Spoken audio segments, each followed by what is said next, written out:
Jag husker att Olle Bräckman började som bläsjör mitt i Tjejdjarnon.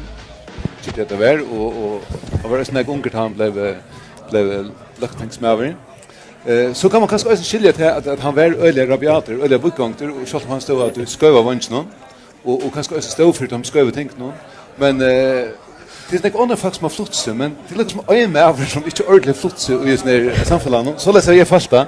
Jag hörde ett käker fyra mellan Högna Höjdal och Olle Bräckman, alltså inte för att dreja parsapolitik på det, men alltså han kärkade mig framvägs. Men akkurat ikväll så tänkte jag okej, kanske var det hända löten som skulle till för att skapa en goda bröd.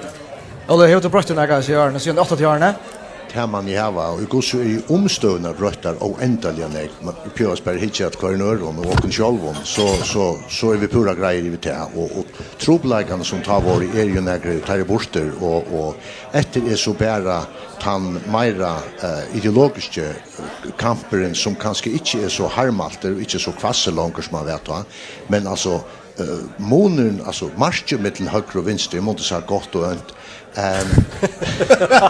Han kom fram vid spant ner i köknet hjärta och alla människor till som vi arva sent ni alltså detta struje och mittel ljus och mörker rätt och skarpt och allt det där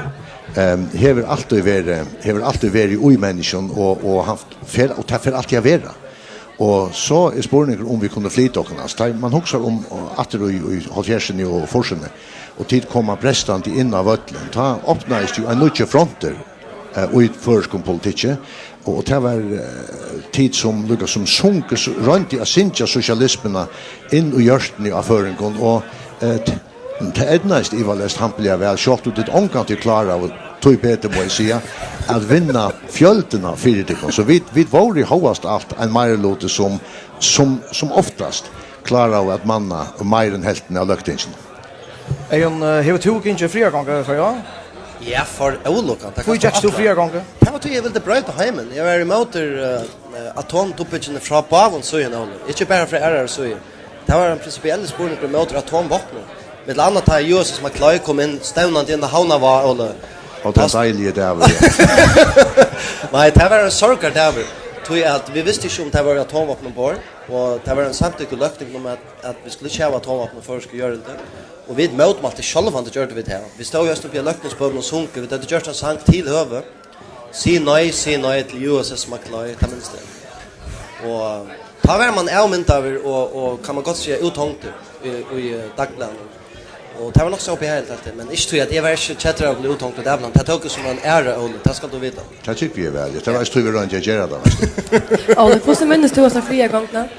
Ja, tant det är minst det som några äckliga glädje om en liv. Jag minns vi var farna ut, äckliga tulja om morgonen, tog han kom in kanske en arbetsdag och ta han kom in i målan och ta kom flera gånger ut efter målan. Jag minns väl gossen äckver ja, ta kommunister var i snär hopen och gitarren var främst.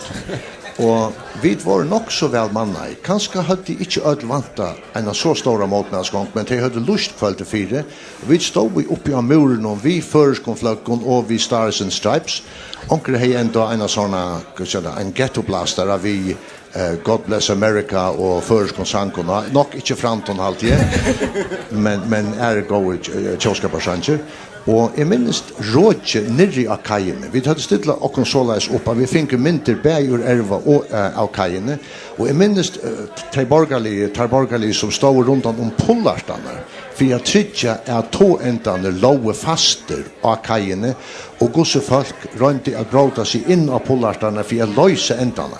Jag minns en taske till en havnafrue som blev slångt om ören av en kajfota så att kassetten tjån får sinkland efter kajen. Och vi fick till mynden och det var en väldig mynd och en serie av grejer på vägar så spårdes på skjortor. Så själv konerna löt ut i vägen till morgonen. Men det var alltså ideologi. Det var det yttre och yten mellan högra och vänster, mellan demokrati och diktator, mellan demokrati, kapitalism och socialism. Ja, det var det pastor vid diktatoren då? Nej, det var väl inte och jag hade att Olle sa att det spöddes för Forsland.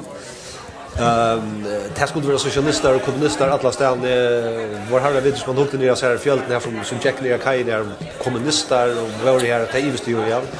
Ja så vill du är stolt över det att jag har varit pastor av frierörelsen och att jag har Josh Sanchez som har varit emot atomvapen. Det emot det fullkomliga vanvittiga vapendobbel så var det fjärsen och forsen. Jag vill ge att Torner transferera sig rätt i att vi vill säkert helst se när vi är ända av civilisation. Det skulle inte se lite till. Det säger att en paranoid gammal maur i Washington och en paranoid gammal maur i Ukraina. Och stod två med rej och knötton. Och Olle var 100% öremejen och vi var emot bauen. Vi var emot alla vapendobbel. Ja, allt det första vi Sovjetsamhället på närmast så smart. Allt det sen där går i Andropov för att Brezhnev. Sovjetsamhället gjorde allt vi var i Fristebås. Sovjetsamhället var allt i Fristebås. Vi låg ju någon natter och inte för Berlin var fatt så toppar det här. Så jag hade att